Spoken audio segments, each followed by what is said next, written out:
Okay, the Shelter FootyCast live from BackChat Studios, coming at you from West Leederville these days. We've got our new studios, getting close to a big reveal what we're doing over here. Skeeter, big weekend of footy for you and for me. You're a busy man over the weekend, Skeeter. Hello, Scully. Yes, good to be here, and I have some feedback on social media, which I'm not overly au fait with, but about the placement of the shelters. Make sure they're either too prominent or not prominent enough. Hopefully, they're in the right spot to give us, give our good friends a pump up. What would take this podcast to a new level is if we just did once a year.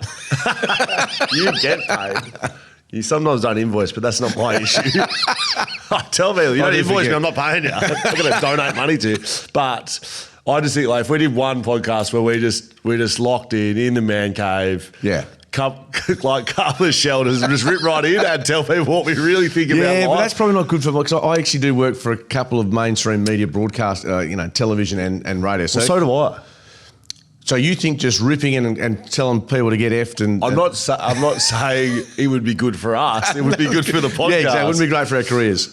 Talking about our careers, Scary, you have been in the media for a long time. A long time. Right.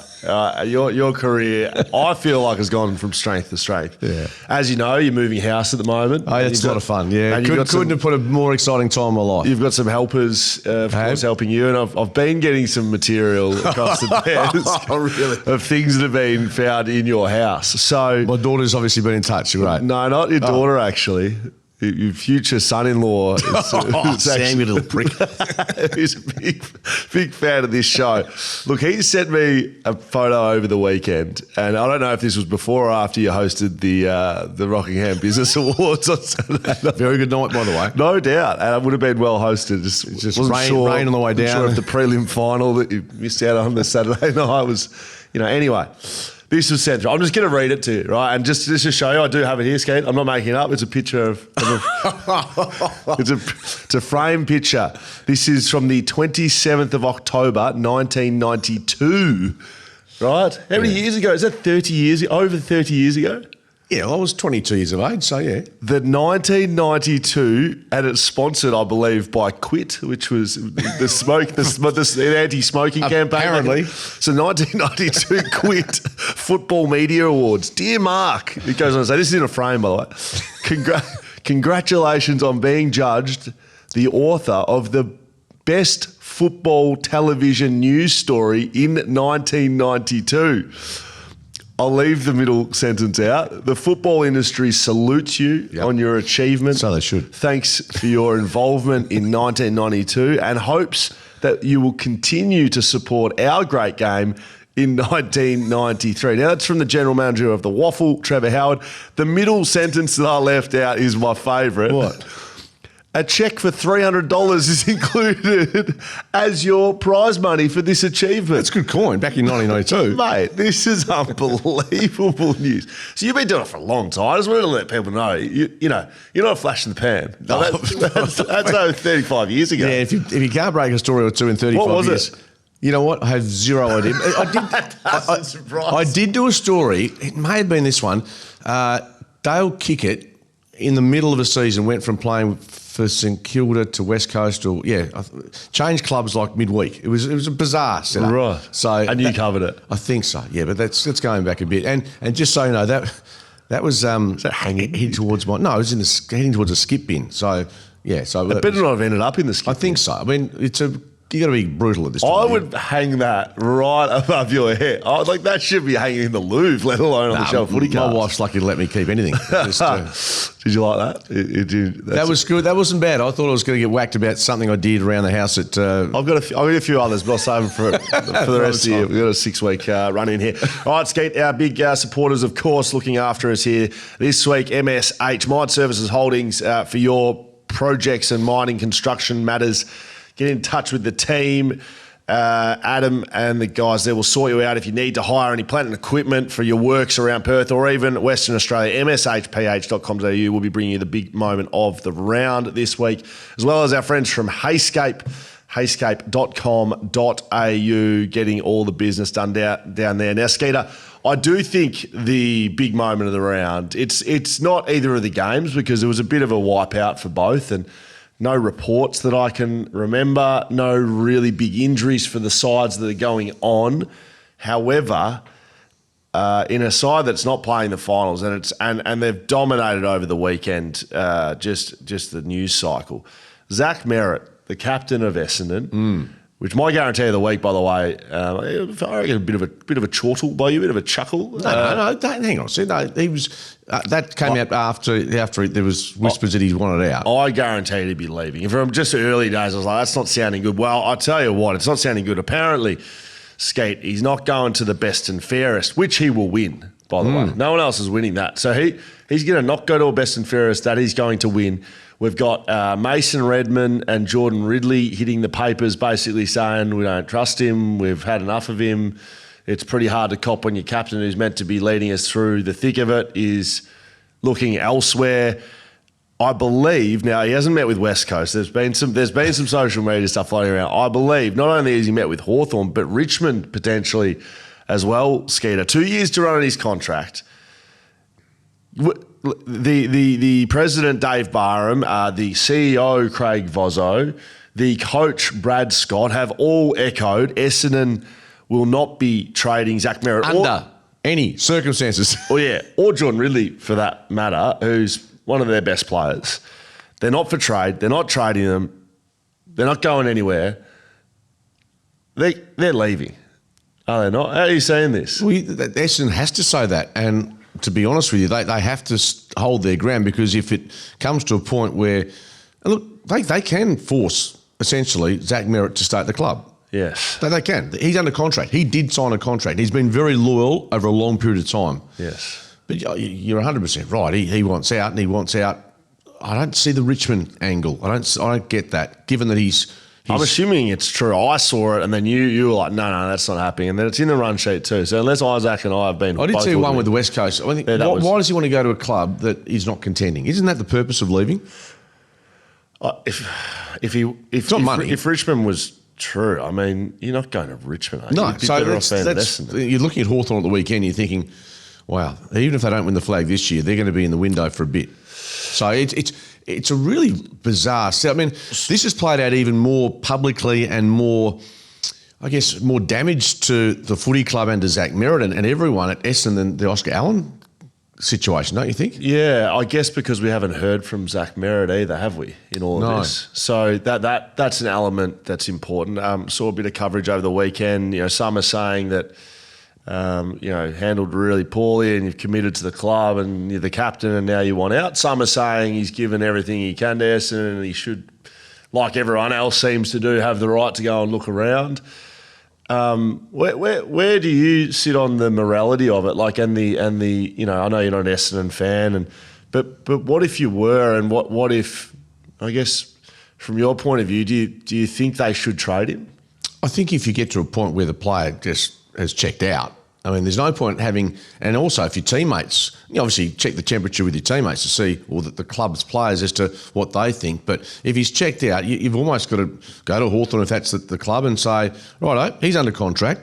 We want your next 3 first rounders, or a Josh Weddle plus whatever the case may be. I've got no idea what they'll. But I think they're going to be forced into that pass. And I've said to you for a long time, the contract situation with AFL players is certainly now well weighted towards the player. Yeah. I've watched this and again, he wouldn't have been catching up down at the Bridge Road Hotel, right? Or, it wasn't at the Malvern Tavern just getting photos taken. This has been leaked deliberately. And I'd imagine by the Merrett camp. I would imagine by the Hawthorn camp.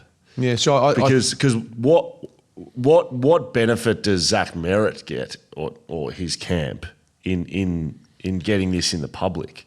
Because what it does for Hawthorn is it puts pressure on Merrett to get out. There's disharmony and now he doesn't like it and now it's public, and then we got the coach was on 360 having to defend it. Now the CEO's out, now the president's out, now you got players out. Now the pressure's on Zach Merrett to leave, I think. So you think Hawthorn in that situation also the camp leaked? The camp leaked the Sam Mitchell, Oscar Allen. So you're talking same type scenario. That's an interesting one, isn't it? Yeah. I mean, either way, it's got out, and you're right. It doesn't happen by chance. Most of this is calculated by a manager, by a club per se, or someone associated with it. the player generally is not instigating any of this. I saw Craig Vozzo's comments saying that knew Sam Mitchell very well, of course, with his time at West Coast, was unsurprised or something like that were his words, but then said that he was disappointed that, or I guess it was strange or disappointing that Sam Mitchell had contacted 2 captains during the year. My views on this, like if you're Hawthorn, you're unapologetic about this. Yeah. Like in the end, if you approach Zach Merrett and say, hey mate, can we have a chat? And Zach Merrett's perfectly happy and getting paid well and happy with the club's direction, the conversation's a very brief one. No thanks, see you later, isn't it? Yeah, of course. And I'm sure it would go that way with a number of captains around the league. I reckon there'd be a few clubs hoping that their coach or someone from their club is as proactive and gets ruthless. I heard Brad Scott say, well, we can play the game as well. Well, you should have been playing it a long time ago. No, seriously. You have to admire, put it this way, Hawks are into a prelim final. Hawks have got the prospect of getting Zach Merrett to the club next year and winning a flag this year. Yes. Where's Essendon? Where are clubs like Essendon who maybe bemoaning the approach by a rival club, get into the same space, fight fire with fire. If that's the way it plays out, and as you said, you've discussed this with Adam Simpson, coaches have done this, or representatives of clubs have done this forever and a day. Simo, I saw him again, doubling down on this. He was speaking to captains while he was coach. Like this goes on, and in the end, you can blame who you like, and the messaging, Essendon are pushing them. We're not trading the message, and Hawthorn are, saying we're focusing on a prelim, and Zach Merrett's kind of, I'm not going to the best and fairest. But in the end, you've got to take personal responsibility. None of this happens if Zach Merrett just says, no, I'm not talking about that, right? None of it happens if Hawthorn doesn't make the approach, it doesn't happen. And probably from Essendon's point of view, if you don't sort your club out, if you don't employ the right people, if you've got injuries, if you've got trade and acquisition structure and system that doesn't make your team better, this is what happens. So everyone's responsible for their own part in this. And ultimately, in the end, that's why I think he's leaving. Yeah. And I think he will leave. And I think they will do a trade. Because when it comes to it, the biggest thing of all this, Skeeter, is the players. When you start seeing senior leaders like Redmond and Redmond and Martin, we were both in the leadership group, come out and say, well, how are you having these conversations? You're our captain. I think that's it. You're done. Yeah, I think round 1 next year, should that take place, MCG, Essendon home game against Hawthorn. They hate each other as it is. Yeah, absolutely. That would just add another layer. Yeah. All right. Good conversation there. Thanks to mshph.com.au. If you are in mining, if you are doing a big project, remote projects in construction, not just mining, make sure you go and see Adam at the team to get your work done. They've got a bunch of equipment and vehicles for hire. mshph.com.au for the big moment of the round. All right, some other things brewing around. Skeeter, Stephen King announced as Melbourne's new head coach, previously assistant at St Kilda, Western Bulldogs, Gold Coast. He was the interim coach at the Gold Coast Suns when Stuart Dew was removed. And right now he's an assistant coach at Geelong. So he's been around. He's well credentialed. He was pretty close to getting the West Coast job. You had him across the line. I think I gave him the job halfway through that year. Why did I say that? I can't remember. Someone told you, and then you listened to them. Well, you're going to be chipped in on something. We are guessing, and when it comes to assistant, of course we're guessing. Is he going to be a good coach? Well, put it this way: it looks like the body of work he's done would suggest he's well prepared to do a good job. I like the fact that I think the Buckley thing felt a little bit romanticised in terms of him being a coach at senior level before, being a successful coach. Now in the media speaks really well. Like it was a safety. I reckon that was the safety first option. It was a bit romantic to go and get Nathan Buckley to bring the club back into it. And we've heard messaging from Nathan on Fox Footy and other areas. He's running a pretty good media campaign from what I can see in terms of the messaging he's putting out. Like this is the same as the Essendon stuff. You got to run your own campaign. He's sort of saying, well, they've got to want me as much as I want them. That sort of stuff. and I was weighing up my future with the Tasmania stuff. Yeah. But in the end, they gave him a deadline to say you in or you're out, and he said I want till Wednesday, and they said, well, that means you're out. So, I think that he wanted till grand final time. Yeah, well, I like that Melbourne said nah. We've got our man in Stephen King. And I think that is recent history at least, suggests that getting a recycled coach doesn't have We might have a sugar hit, but I think going down a Stephen King line, assistant coaches, I think it's great for the industry that these types of people are rewarded and given the chance. And not saying Nathan Buckley can't coach and won't coach again, but I think it's a good move by the footy club, a bit like bringing Andrew McQualter to West Coast to give him the opportunity to develop on his own merits. The best coaches as you look around this year, now, Chris Scott's been coaching for a long time, but he was an assistant coach. No, he wasn't a Fremantle as well. Right? Yeah, correct. Craig McRae, same operation. Chris Fagan, a little bit of a different journey, but he's certainly done his hard yards and was a new coach when he started. He won the Wooden Spoon his first year, Chris Fagan. But then he's just I think it was Wooden Spoon, and then they were 15th. And then they've been in finals, either semis or prelims or grand finals every year after that. And Sam Mitchell, we've just seen what he's done as an assistant at West Coast. Correct. So the pathway, I think, unless, and so this year we've been talking about it, haven't we, with Ken Hinkley and Adam Simpson and John Longmire and Nathan Buckley, all these, used coaches. Like they're used cars, aren't they? Like they've done it and they've seen it and they've got the experience. And they've gone to the top of the mountain, yes. All those blokes you're talking about. But most of them have felt like they've gone to the bottom a little bit as well. I mean, Ken Hinkley was transitioned out, but effectively sacked for Josh Carr. Adam Simpson was definitely sacked at West Coast. John Longmire felt like he fell on his sword a bit. That was a weird timing. Remember, he sort of hung them up with not long to go in the off-season. Yeah. And Dean Cox was given that And you just job. wonder, having listened to Adam Simpson and what he's had to say, putting your hand up and asking to go back into senior coaching, I don't think any of us could understand obviously they're well rewarded financially, but the emotional Stress. and the toll it takes on you it is a 24/7 operation, isn't it? So Nathan Buckley gets the Tasmanian job. Is that what everyone's thinking? That seems to be crossed. But Nathan, by the time that happens, he'll have been out of coaching for half a dozen years, wouldn't he?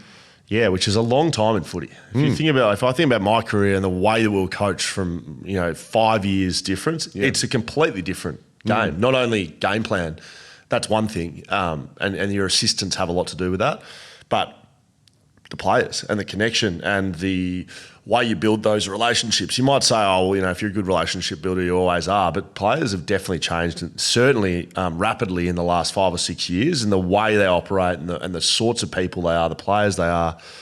I think that's going to be. I don't think that's a foregone conclusion that he gets. Yeah, I just thinking off the top of my head, I think interesting. We're looking at more a young man's game for coaching in the AFL, and it continues down that path. In contrast, I say, in general, a lot of NFL coaches, yes, English Premier League managers into their 50s, 60s. So, there's an interesting dynamic there, which is probably a discussion for another time about, I guess, the energy required AFL-wise and in contrast to what we see at times in the NFL and in the NBA maybe, not so much, not sure about the NBA, but certainly in English Premier League we see a lot of more senior operators. Now, talking about senior operators, Mark Reddings, you're one of those in media landscape.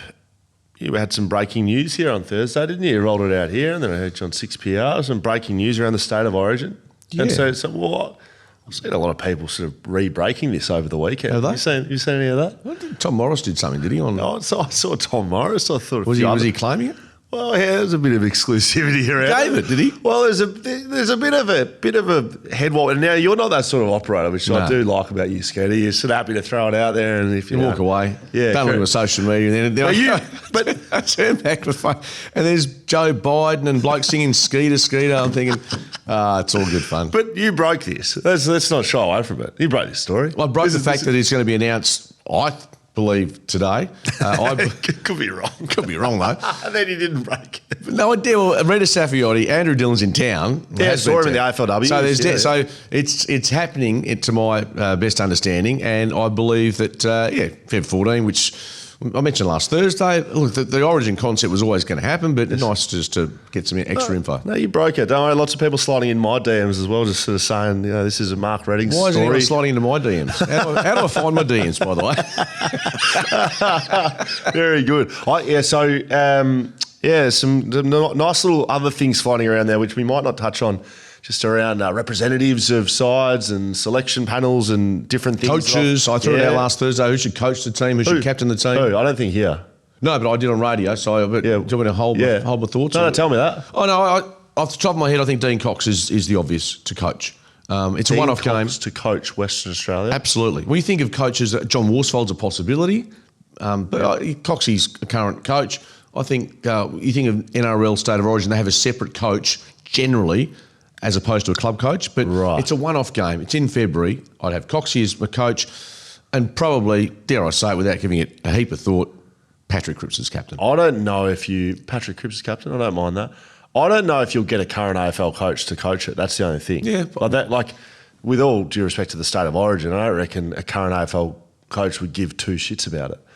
Especially if it's in the middle of the season. It's February. It's February. So that's what I'm saying. It's pre-season. Well, again, I think he'd be very focused on what Sydney are doing and he would give two shits about the State of Origin if you're a current AFL coach. Yeah, but if that's the case, you want buy-in from the players and you want buy-in from everyone. You don't want to just say, it's February, I can't be bothered. So, look, he'd be ideal, but who do you think then? I'm saying Woosher's... No, yeah, I like Woosher more than Coxie, probably. Woosher can certainly give it...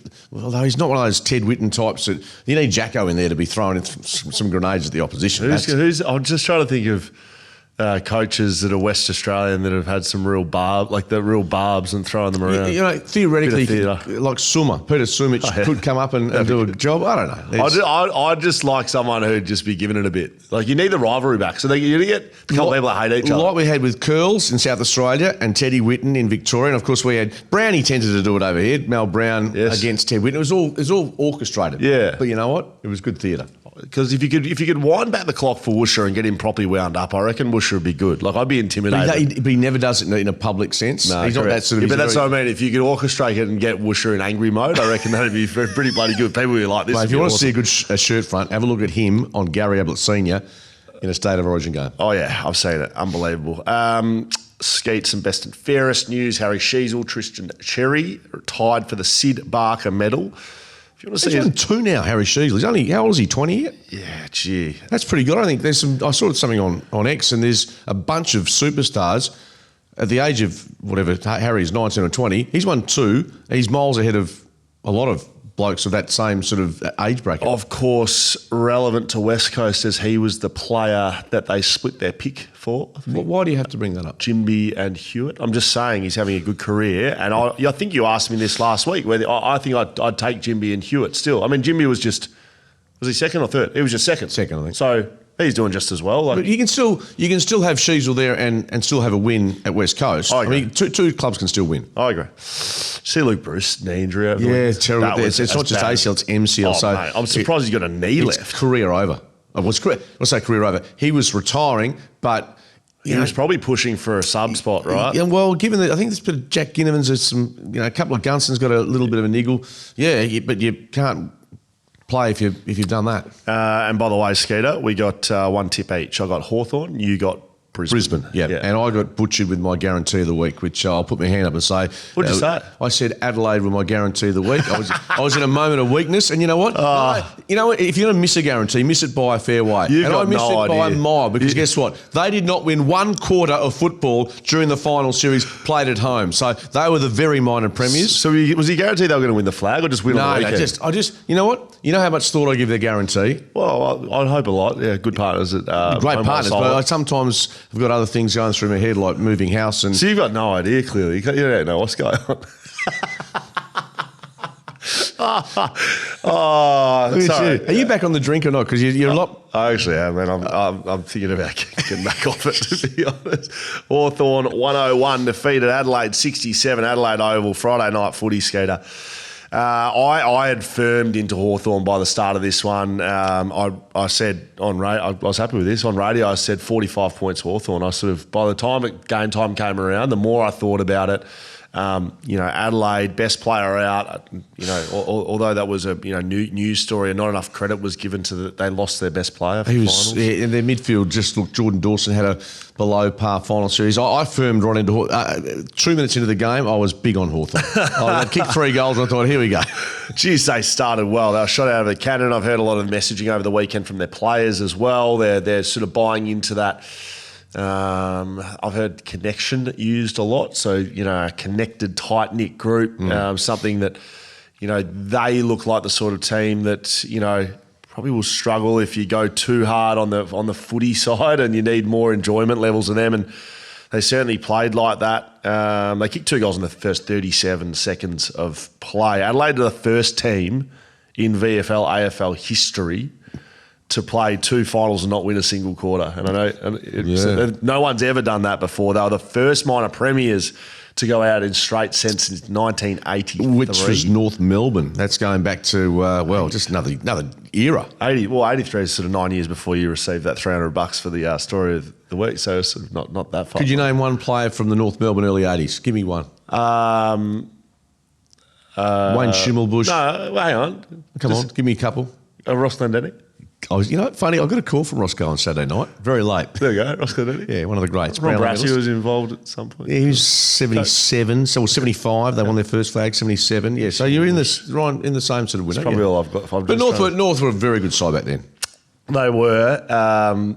What do we start talking about? Oh, well, yeah, they were straight. Adelaide just went bang, bang. Yeah, so let me ask you this. Yes. Given they've lost every quarter of the season, every quarter of their 2 finals, should I say, they finished minor premiers. Last year they were 14th or something. Yep. What do you give them? Like, if you give them a grading, what do you give them? Because you can't say it's an abject failure because they have taken big strides. No, what do I give them in terms of like an A? Well, an A or a pass, fail. What do you give them? Minor premiers. So we know that once final series starts, that's where the real season is. But in the end, you've got to put yourself in the best position, and they did that. They were better than any side, and you can say how they did it or who they played or whatever it is. But in the end, they were minor premiers, so that's a massive tick. Like, you can't get any better than that. Now, look at their final series, which I would probably separate from the rest of the season. Yeah, maybe that's a better way to do it. And they lose their best player. There's a lot of media. There's a media circus around what happened with Isaac Rankin, which you can have, however that went down, and then. Realistically, they had no trigger to pull when games weren't going well for them. They really were a one-trick pony, and they just had no plan B. And they relied on Jordan Dawson, as I said, so much midfield-wise, but they don't have a great depth in their midfield, to be brutally honest. Laird's a trier, Saligo's coming on, Rochelle came back into the side, was sub. But if we're going to address the elephant in the room, I think, Tex Walker, I think with as great a player as he's been, I think was a bit of a... Yeah, I think... Do you think he'll retire? Well, he's played 300. I personally think that what we saw on Friday night was an example of a bloke that's at the end. And big question marks, obviously. He doesn't need to be told that he had a poor game, but also didn't play well against the better sides in the back half of the year was Darcy Fogarty. He really struggled on the weekend again. Well, and Phil Thorpe was goalless, I think, the week before. We know Phil Thorpe can play. We know Phil Thorpe's... I think He's a really good player, but the 3 tools didn't work for the Crows. Conversely, I think Tex, how many goals did he kick this year? I'll be guessing 40. Yeah, he kicked 39. Well, there you go. So you retire, you're done. No, well, okay. If he plays on, what's the purpose? I just think there has to be changes made. If you're being honest, he did look at the end of his tether compared to Hawthorn. Now, remember they tried the 4 tools at one stage, but now that against Adelaide when they did that. Yeah, Kalshadir is out injured at the moment with a hamstring. I don't think he'll be right for this week. Mitch Lewis not playing. I don't think he's playing at the top of his game at the moment either. Well, I think from Mitch Lewis's side of things, it's a confidence thing, and I think getting dropped and not being. So in the end, he was the one to go, and that's a mental thing. So he'll now know that, especially with Kalshadir, should be still out with that hamstring. And Jack Gunston spent the majority of the last quarter on the bench. You'd like to think that that's a senior player. We don't want to risk him. Yes. Jack Ginnivan went into the game with a hamstring query, and he finished the last quarter on the bench as well. So they do have a couple of injury sort of things looking at. Jack Gunston was unbelievable. He's 34 in a couple of weeks, and he kicked 5 goals, 10 score involvements, having the best year of his entire career as a 33, 34-year-old. Yeah, and I think, to be honest, calling the game on Friday, I just was so much admiring the work of John Newcombe in the middle. They won, I think it was 7-0 the centre clearances at one point, and he was instrumental, I think, in just about every one of those. And look, he has to be the best ever mid-season draft picker. I mean, he's done his role. And look, let's be honest, their midfield is not Walpole, good, honest toiler.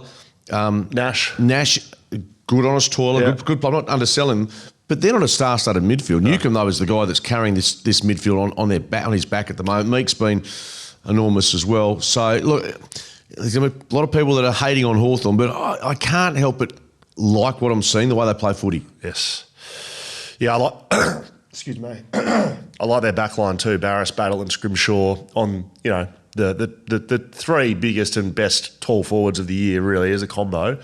Won that battle and it allowed James Sicily to sort of do his thing. Hawthorn won the contested possessions by 31, largest ever differential in a final for them. And Sam Butler, a couple of little murmurings around West Coast being interested in him.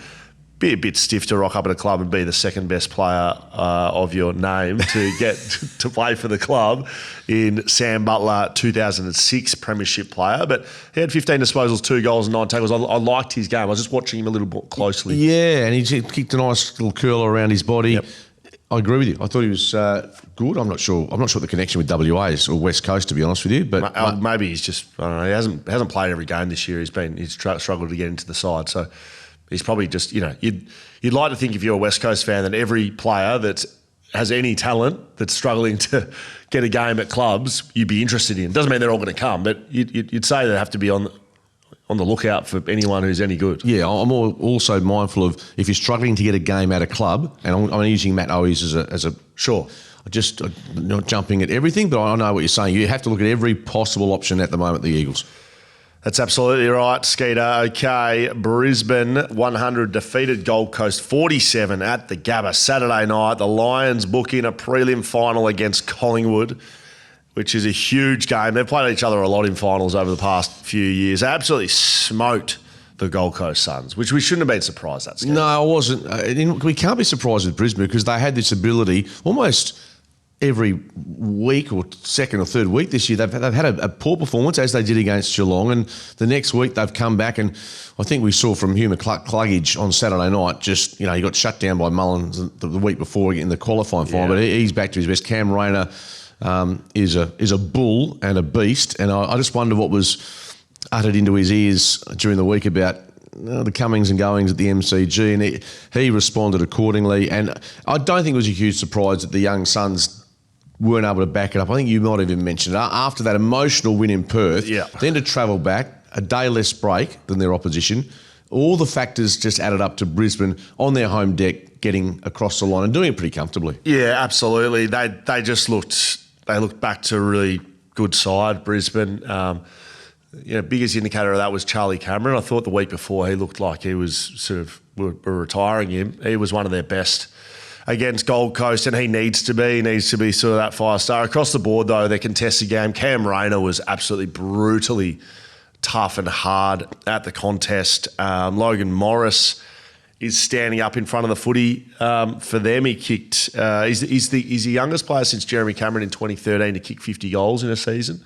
So he's had a pretty bloody good year. Well, I'm just thinking ahead. So next year, if you throw the big O in there, in fact, there's 2 big O's there now, Oscar McInerney and Oscar Allen. Then you got Sam Draper in the ruck if required, which I'm sure he will be if he's fit. How many ruckmen have they got? And Jordan Ridley.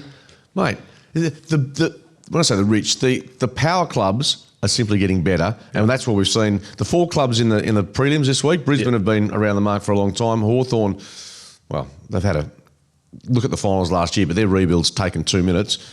Collingwood's always there, and Geelong, well, you just mark them in as a prelim finalist. So Brisbane had some troubles early with Ben King, and so they didn't have Harris Andrews on him. I think you got to play your best defender on the best forward. So it'll be interesting to see who Harris Andrews goes to against Collingwood.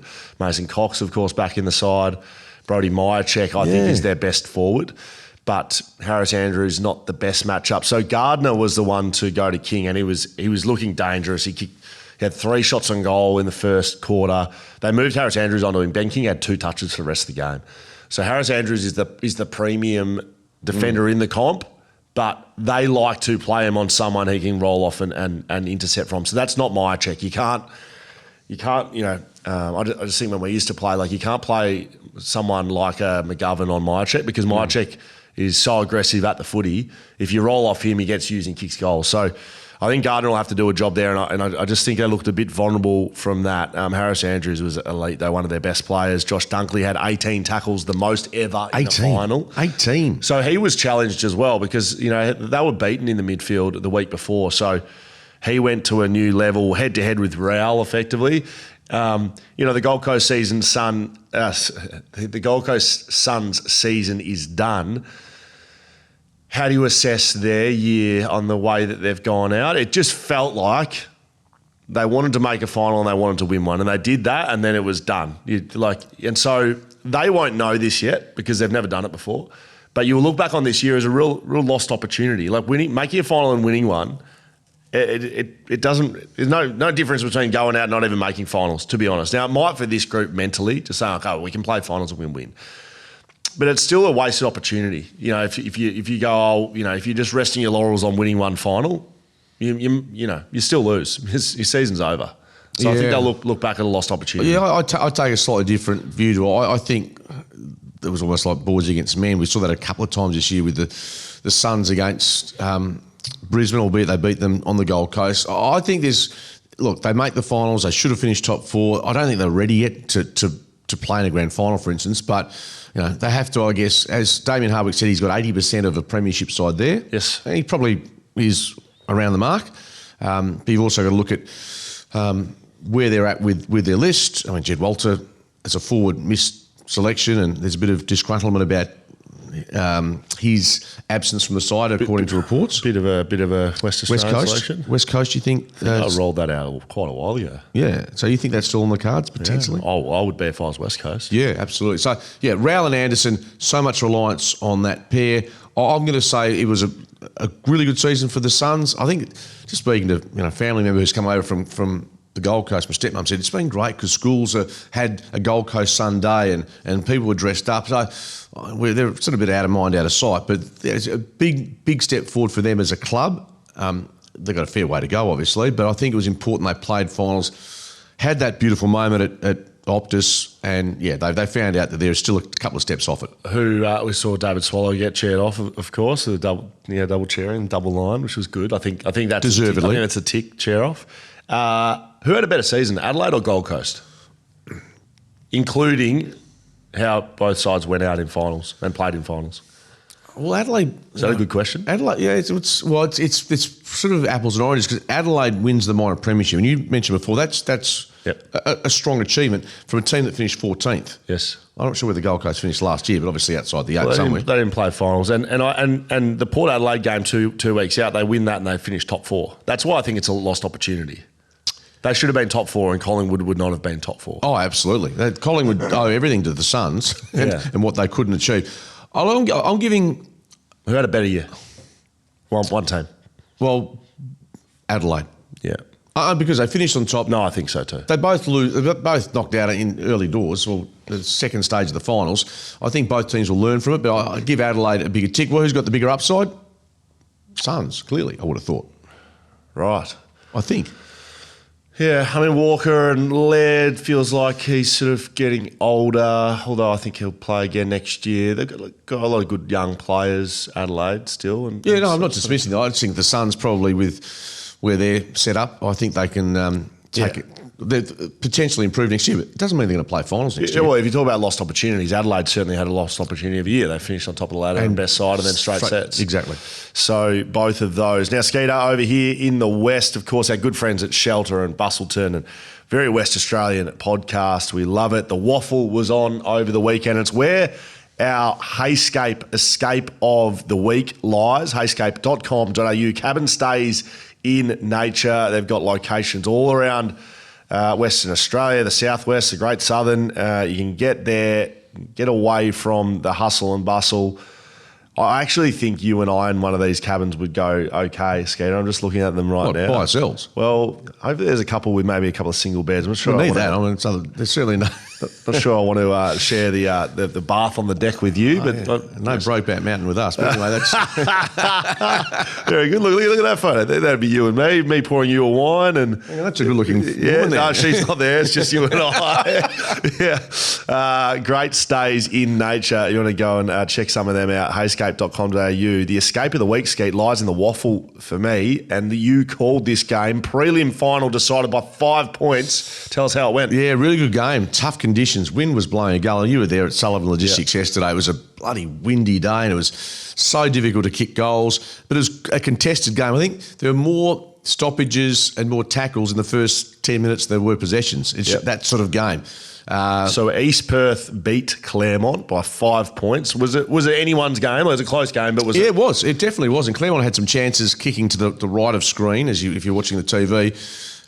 Alvarez and a couple others had Alec Waterman had a set shot, but the Breeze just took it from. Really? Just couldn't control it. So and East Perth took their chances when they had them in the second quarter, just opened up a bit of a gap. Hamish Brayshaw, terrific, but he has been reported. He's been reported? I believe. I can't recall the incident, but when I go into WA footy, I'll have an investigation. Breaking news, Mark Reddings. Just have a bit of a squiz at that. So he was close to best on ground by the looks of it. 29 touches, 12 clearances, 6 tackles. Yeah, terrific. He was outstanding. His sort of day. Tom Medak kicked an amazing goal. It was a set shot, but given the Breeze, I think he's kicked 25 goals, 5 this year.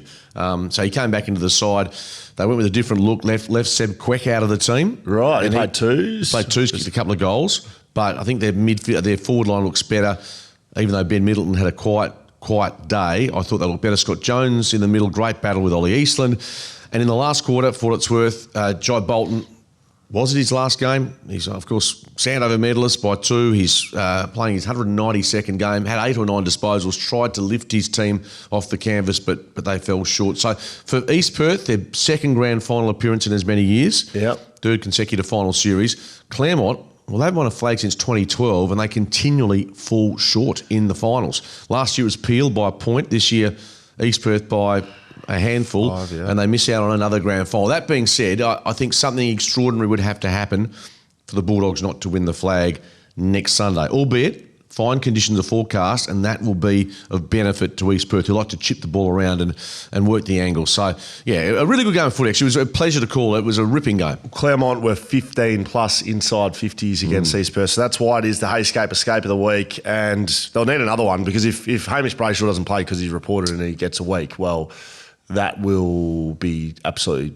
sunset on East Perth's season. Look, I haven't seen it, and normally if it's something of that significance, you do tend to see it, but there weren't a lot of replays that I saw, but I'll try and trace it down. But certainly East Perth will be monitoring that, and if it does come to a point where they have to appeal... Do you have any sort of input into the tribunal? You were able to put your case forward? What do you think? What do you think? I just thought maybe, I don't know what you do in there. So you could be running the whole place as far as I'm concerned. I'm putting stories together for the budget. I will put out the... no, I don't care what you do. I do You asked me what I did, and I'm telling you, you don't know what you do. I'm telling you what I do. And So it's a no, you don't have any input? No, I'm not a match review panel, clown. I just give the information out. Were you able to bobble your head into a room that they are reviewing? I could just walk in and say, how are we going? Swan in there? Swan in and go... No worries, Skeeter, get out of here. It's none of your business. All right, very good. Well done, Heyscape. Great result there. Skeeter, some questions and comments from our fans before we leave you. If you do want to get in touch, make sure you put your YouTube comments in the comments below. If you want to contact us on socials, or you can send us an email, footycast@backchatstudios.com.au. Skeet, this is from Eric. To clarify my comment on Graham Wright should be ringing Skeet. So this is off the back of... what are we talking about? Carlton, Carlton list manager, they wanted you sort of putting your case forward. Yeah, I've got no idea what we're talking about. So he said, I'm a Blues fan and Skeet would be great for the culture of the club. Elite footy knowledge, even if he comes in to run water, he could be the missing link and potentially the forwards coach after his snap a few weeks ago. Also, will read my full name. Cheers, Felix. Eric Shun, C9H. I don't know. Eric, love your work. Either way, whatever your name is, Eric the Eel, Eric with the numbers, we love your work and love your input. Thanks for having a bit of sense of humour about Carlton and about my input, potentially. Derek says, Cashies and Nuffies, what September is all about. Well, that's what we should call our next podcast, Cashies and Nuffies, because that sums us up. Nuffies that do cashies. You didn't ask how Mike. So, well, yours was last. Because you addressed appropriately. How'd that go? 45 minutes worth. Yeah, it was good. I thought, some good feedback. Yeah, good feedback. Well, it was. No, God, I just didn't. I forgot. I had a few things after that, but If you are listening along, and you know it is finals time, Mark and I was definitely available, for your next function. Preferably, no, not. Yeah. I think you and I would be, a great addition to any finals. You know, there'd be officers like a sportsman's lunch type. Yeah. I mean, imagine having Skeeter and Scully, like the Nuffies and Cashies, live in your office. You don't even have to be doing a function. We'll just rock up. No. As long as there's cash involved, we'll certainly do it. As long as we don't have to invoice anyone, that's most important. And the tax department, I always do that, of course. I'm sure you're listening a lot. This is, I don't know what I'm meant to do. It's someone on YouTube. I can't say that now. All right. So, is Zach Merrett going to receive the same level of condemnation from the Victorian media criticism. as shut up, as Oscar Allen did? I think both of them are wrong as captains for approaching other clubs in person. We don't know who reached out. That's right. But I'm more interested to see if the Melbourne mob will treat these exact same situation in exactly the same way. So far, I haven't seen a single Vic media outlet condemn Merrett at all. What a huge surprise. Now, this was probably written on Thursday. There's been a bit. Oh, yeah. Like Kane Corns. Smashed him. Yeah, like went really hard at him. I probably thought of it. Yeah, I just think it goes both ways a little bit, so Kane and there's been others that have gone hard at it. Zach Merrett's responsibility is to say, no thanks. If you, but Hawthorn are the ones reaching out or, But that's our gut feeling. And the gut feeling is that the rival club is reaching out to the management of Merrett. That's what we're feeling. But, it could be different. Yeah, of course. But if you're not captain, are we making this noise? The same level of noise. No. And, I went pretty hard at West Coast for not getting a deal in place, which is why I think Oscar was searching around because the deal didn't reflect his captaincy. But Essendon have. Yeah, I think with Oscar's one, was it in part? I don't know, whether the club thought that his body didn't give the guarantees they wanted for a length of contract that was on the table that they wanted anyway. Sure, yeah. There's other factors that we're clearly not privy to. I mean, what Essendon haven't done is be able to provide an environment for success. That's exactly. Well, that you've summed up the whole Essendon discussion and Merrett in that statement. Whether that's coaching, players traded or drafted, injuries, facilities, administration. They have not provided an environment for success. And if your captain's looking, and if Ridley's looking, and if Draper's looking, and there's probably others looking because they think, well, this footy club can't provide me an environment to win a premiership. And that's what they haven't done. And they're coming off the supplements scandal and look, they've been a lot of heartache. And I don't get any pleasure sticking the boots into Essendon on that basis because when they're playing finals, I mean, it's, like Carlton, I think it's great when big clubs get on the move, but for Essendon, they're in a pretty dark place at the moment. And it's going to be fascinating to see the leadership of Barham, of Scott and others, Vozzo, to see if they can negotiate their way out of this and enter 26 with some level of positivity. At the moment, that seems difficult. A couple of events. Go to shelterbrewing.com.au for the tickets to Beer Hall, which is the festival down south. If you're in Busselton, it's going to be a great event down there. And, of course, next Monday, the Jack Buckley Medal live from the Leederville Hotel. Would love you to get involved and come along to that. Skeeter will be there. Certainly trying to acquire his services currently. You've sort of been a bit non-committal at this stage. Well, negotiations are still in place. I do have a prior engagement, which is my full-time job. Yes. Well, full-time's sort of a bit questionable. I mean, you're there from 9 a.m. to 5 p.m. No, you're not. So that is at the Leederville Hotel, the best backman in the competition. You wear a tuxedo? Yeah, it's a bit of tuxedo, a bit just taking the piss out of the breath. I wore a Canadian tuxedo last year. Which, of course, is it, I don't know what a Canadian tuxedo is. Double denim. So I wore jeans and a denim jacket, and I actually wore triple denim. So denim shirt, denim jacket, bow tie. Do you know that's Canadian? Well, I mean, you're from Canada. I'm assuming you just wear them all the time over there. Well, I haven't got a lot of interest. Style? No, not a bit of both. But I didn't know that was the term that they use. So that's on... That's on the Monday. It'll be this run in conjunction with the Brownlow Medal. We'll do our Jack Buckley Medal count. We'll have great events. We'll have a punching machine, which we stole from StreetX over the weekend. That'll be down there. You can come and rank your power for your chance to win lots of grand prizes. We've got AFL trackies to give away. I'll be doing a lap of honour at the Leederville Hotel, Skeeter. Yeah, good. Lap of honour. I will be.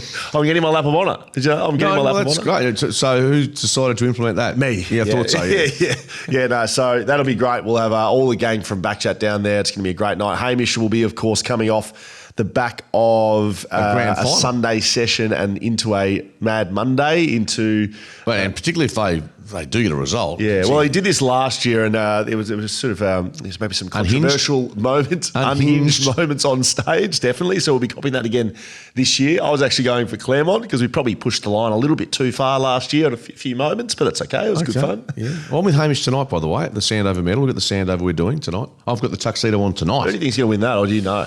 You might know. I won't ask you. I'll tell you who the favourites. I actually don't know, but Matthew Parker's had a big year for South. Charlie Constable's been enormous for Perth. I hope Charlie Constable wins. He's a good man. Is he? Ripping man. Yeah, he's always been really nice when I've spoken. Chuka. Yeah, really nice fella. Brown Parfitt's been good. Parf's been good. Tom North from East Perth. Hammer's had a reasonable year, I reckon. Yep. And Milan Murdoch. But it's all midfielders. None of the ruckman. Ollie Easton's been great, but they never get it. This is what the Jack Buckley medal's about. That's you. This is where you're going to shine in your show. And tonight's going to be a bit more reserved because it's combining the Sandover with the Daraku medal for the women. So it's going to be... Sandover's tonight. It's on tonight. Are you hosting it? I'm hosting it with Danny Shuey, yes. You're hosting it? Of course you are. Are you surprised? Well, no, I'm not. Of course I'm not. There's an event in Perth and you're not hosting it. That's what I'm surprised. You're hosting the Sandover tonight? Yeah, who do you think will win? Oh, you can't say because you're hosting. I haven't given the rundown yet. You'd love to see a Perth player. Well, it'd be nice to win something. At what stage do you find out who wins? I'll find out today. As you're ready it? No, I'll find out today. But that's okay. I'll go into lockdown. Of course, I'll sign an NDA. Your integrity is unquestioned. I know that. Yeah, I won't be telling anyone. Yeah, I know there'd be probably betting mark. I'm assuming you can't. No, there was going back to the 80s. I think there used to be a couple of leaks where people used to put $1,000 on Steve Malaxis to win the Santa. Oh, that's big money. And of course, yeah. Anyway, Steve Malaxis. I don't think there's any betting on it, but it's outside of my jurisdiction. Okay. But yeah, so good night tonight. Yeah, thank you very much. Yeah, Danny will do a great job. Tuxedo, traditional, no Canadian. I'd love to see you in a Canadian tuxedo. Imagine the turmoil that social media would be spun into absolute Skeeter doing the triple denim. I tell you, it would be spun into turmoil. My job at WA Footy, I'd be finding myself new employment. All right, that has been Will Schofield and the 1992 winner of the best football story of the year, Mark Readings for the Shout of FootyCast. Cheers, Skeeter. It's been a pleasure. We'll catch up Thursday. Can't wait for this weekend's prelims. What'd you spend that $300 on? Probably bourbon and shoulders.